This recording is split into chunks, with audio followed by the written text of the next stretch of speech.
Alden Richards natamimi sa pasabog ni Catherine Bernardo. Ay, sana'y huwag tuluyang pakawalan ni Catherine si Alden Richards dahil ayaw na ayaw ng mga fans ng Cat Den Love Team na masaktan na mawala ang kinang sa kaligayahan na nararapat nilang maramdaman. Si Catherine Bernardo ay nagbibigay malaking pag-asa para sa kanilang relasyon ni Alden Richards, kaya never umano na mawawala ng pag-asa ang taong bayan dahil si Alden ay nangangarap na magkaroon ng habang buhay na kaligayahan kasama ang pretty girl na si Catherine Bernardo. Tanong ng mga netizens, magbabago pa kaya ang takbo sa relasyon ni Alden Richards at Catherine Bernardo tungo sa pagkakatuluyang matagal lang hinangad ng taong bayan?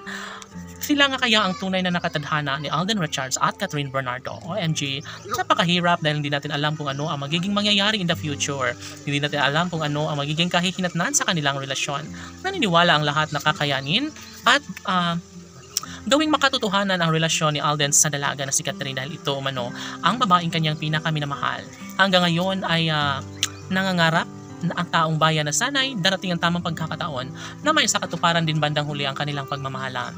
Laging sinasabi ng binata na talagang malaking kalungkutan ang mangyayari sa kanyang buhay kapag tuluyang makaalpas sa kanyang buhay ang gwapong aktor na si Alden Richards. Well, kung ano man ang magiging kahihinatnan sa kanilang relasyon, naniniwala ang taong bayan na kayang-kayang patunayan ni Alden at Catherine sa buong mundo kung gaano nila kamahal ang isa't isa, at sila pa rin ay nangangako na sila lamang ang magsasama sa habang buhay.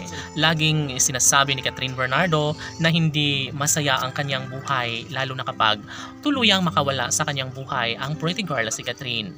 Tanging si Alden Richards ay hindi na umano maghahanapan ng iba dahil si Catherine ay sapat na sa kanyang buhay. Kaya kung anuman ang magiging posibilidad, kung anuman ang magiging kahinatnan sa kanilang relasyon, laging pakatandaan na ibabahagi pa rin ni Catherine Bernardo ang katotohanan na sadyang sila at sila lamang umano ang nararapat na magkakatuluyan sa habang buhay. Saksi ang kalangitan kung gaano kahalaga sa buhay ng binata ang nag-iisang babaeng pinakaminamahal na si Catherine Bernardo. Of course, kung anuman ang kailang magiging kahihinatnan, marami ang nagsasabi na talagang malaki ang posibilidad na maibahagi at may sakatuparan din bandang huli ang isa sa pangarap ng taong bayan na magkaroon na sila at mabuo na ang sariling pamilyang matagal lang hinahangad ni Alden Richards at Catherine Bernardo. Siyempre, dalangin ng mga netizens na sana'y wag na umano silang magpapaapekto pa sa mga bashers dahil alam umano nila na sadyang darating ang tamang pagkakataon na magbubunyi ang buong mundo dahil naisakatuparan na ang isa sa pangarap ni Alden Richards na magkaroon sila ng pag-iisang dibdib sa babaeng kanyang pinakaminamahal, ang babaeng kanyang pinakadinarasal at hiniling sa may kapal na makasama habang buhay, walang iba kundi si Catherine Bernardo lamang. Laban!